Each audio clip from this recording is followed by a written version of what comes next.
একটা জাহাজ যেটাকে বলা হতো ডুববে না কখনো, একটা রাত যেটা বদলে দিল হাজারো জীবনের ভাগ্য, আর একটা ভুল যা ইতিহাসের পাতায় গেঁথে গেল চিরতরে।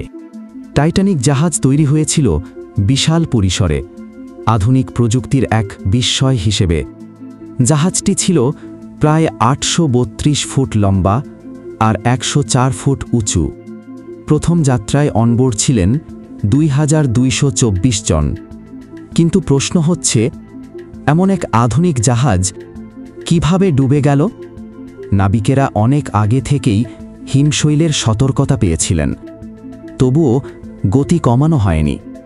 টাইটানিক চলছিল প্রায় ২২ নট গতিতে, যেটা ছিল বিপজ্জনক।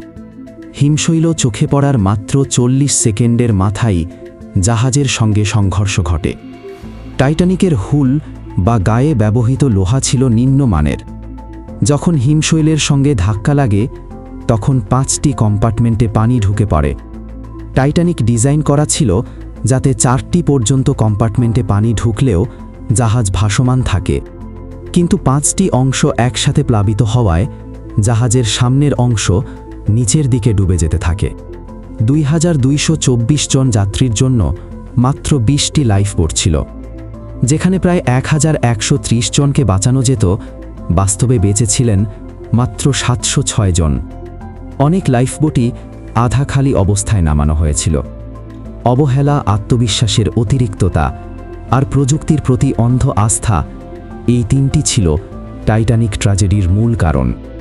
টাইটানিকের এই ঘটনাটি আজও আমাদের শিক্ষা দেয়, প্রযুক্তি যতই আধুনিক হোক, মানুষের ভুল, অবহেলা আর প্রকৃতির শক্তির সামনে সেটি অসহায়। ভিডিওটি দেখার জন্য ধন্যবাদ। এমন আরও বাস্তব তথ্যভিত্তিক কন্টেন্ট পেতে আমাদের সঙ্গে থাকুন।